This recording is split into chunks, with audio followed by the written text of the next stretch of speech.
대형 고층 아파트를 조심하셔야 됩니다.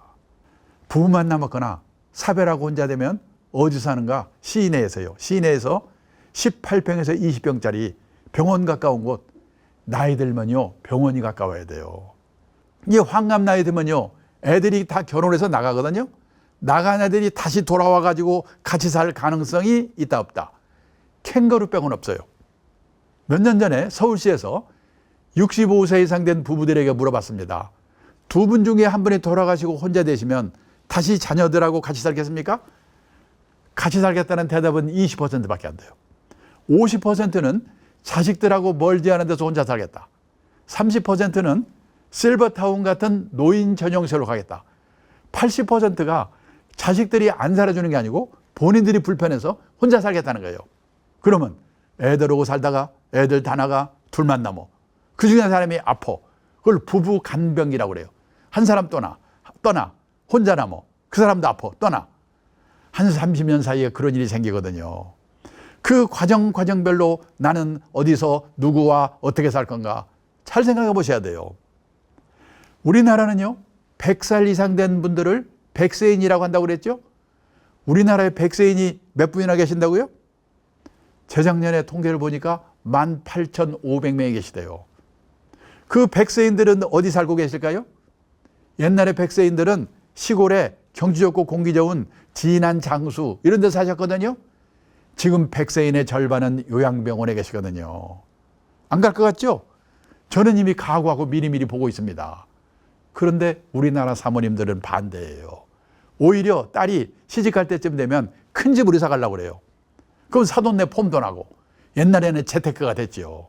뭐 남말할 거 없어요. 우리 마누라도 마찬가지니까. 제가 2002년에 딸을 시집 보냈는데요. 2001년이 되니까 마누라가 큰 집 우리 사가재요. 왜 큰 집이냐? 그래야지 아들이 사유가 와서 자고 간대요. 안 자고 갑니다. 지금까지는 희소가치 때문에 대형 아파트가 많이 올랐는데 요즘 골치 아프잖아요. 왜 그러냐? 우리나라 인구가 5,100만, 가구 수가 2,100만 가구.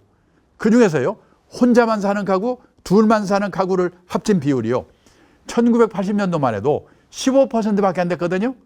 그때는 가족이 많았으니까. 이게 2019년에는 58%로 늘었습니다. 2045년이 되면 71%가 혼자 아니면 둘이 사는 세상이 온다는 거예요. 일본은 벌써 오래전에 60%를 넘었어요. 우리나라도 일본도 대부분의 집이 혼자 아니면 둘이 사는 세상이 오고 있는데 서울에서는 재개발했다면 몇 평 늘어나지? 조심해야 돼요. 때문에 요즘은요 지방에도 고층 아파트가 많이 생기는데 젊을 때는 상관없어요. 나이 들어서는요 고층 아파트도 조심하셔야 돼요. 우리나라 사람들은 유난히도 돈 많은 사람 하늘로 가고 돈 없으면 땅 밑으로 가는데 너무 하늘 좋아할 거 아니에요. 벌써 몇 년 전 얘기인데 일본에서 난리가 났습니다. 오하라 레이코라고 국민 탤런트가 세상을 떴는데요. 사흘 만에 발견됐어요. 고독사. 일본이 벌컥 뒤집혔어요. 어느 도에 뉴타운 단지 하나를 조사해 봤더니 과거 3년 동안에 이 고독사한 분의 숫자가 25명. 그분들이 돌아가셔서 발견될 때까지 얼마나 걸렸냐? 평균 21.3일이 걸렸다는 거예요. 참 별걸 다 통계를 내서 발표하고 있어요. 우리도 지금 발표를 안 해서 그렇지 비슷할 거예요. 왜 이런 일이 생기는가? 사람이 들락날락하는 데 살지 않기 때문에 그래요. 자식들하고도 안 살죠? 그러면 이웃집, 이 이웃집만한 복지시설이 없거든요. 근데 30 평, 40평에서 혼자 아니면 둘이 살고 있어 보세요. 누가 찾아옵니까? 제가 재작년에요. 일본의 전문가를 데리고 요 강남의 고층 아파트 지나가면서 그랬거든요. 저게 한국에서 최고 비싼 아파트라고.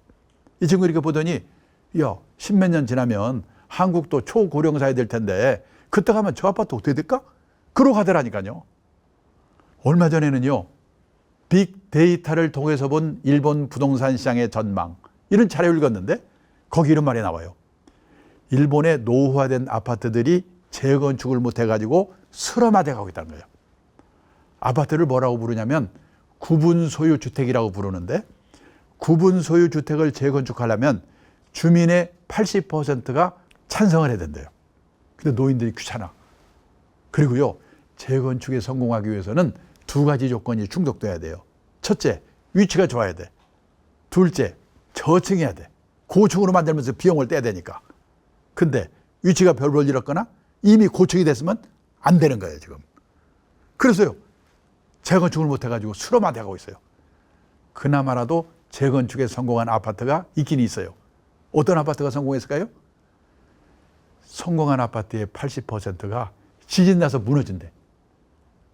근데 지진 나기를 기다릴 수 없는 거 아니에요. 근데 그거를 남의 얘기가 아니에요, 지금. 남 걱정할 때가 아니에요.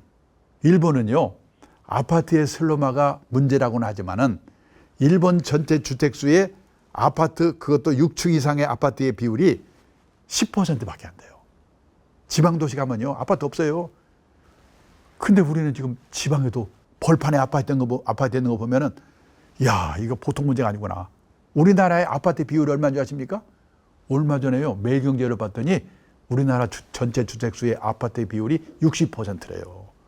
아마 비율이 계속 높아질 거예요. 저는 지방도시 가면서 벌판에 고층 아파트 있는 거 보면은, 야, 10년, 20년, 30년 뒤에 우리 손주들이 저거 때려부시려고 얼마나 고생할까.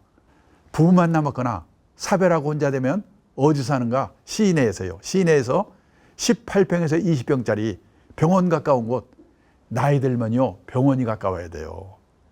그리고 문화시설 가까운 곳, 재미가 있어야 되니까. 그다음에 쇼핑 가까운 곳. 이런 데 사는 게 유행하기 시작하고 있어요. 대형 고층 아파트를 조심하셔야 됩니다. 지금 우리도 아파트 다들 그러지만은 아파트에 대한 생각이 점점 바뀌기 시작하고 있어요. 10년쯤 전에 타운하우스를 설계한 사람이 누구냐면 일본의 야마모토라는 건축가가 설계를 했대요. 근데 그 건축가가요, 그걸 설계하기 위해서 한국을 방문해가지고 한국의 이 주택 사정을 살펴본 거예요. 근데 그 사람 판단이 뭐냐?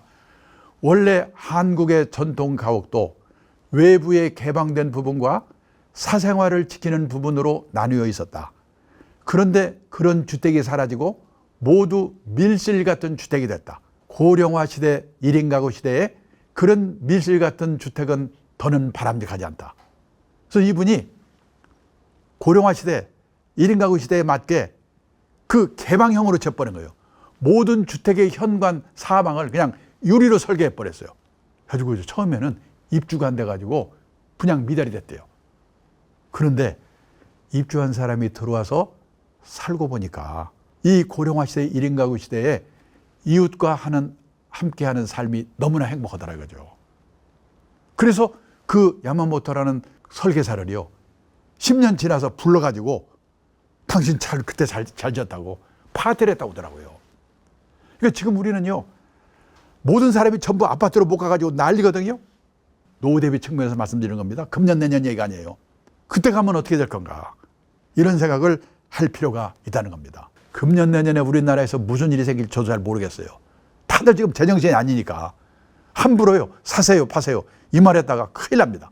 해외 사례를 보나 우리나라 인구 구조를 보나 부동산 관련해서 생각을 바꿔야 되겠어요. 전에 한번 말씀드렸죠.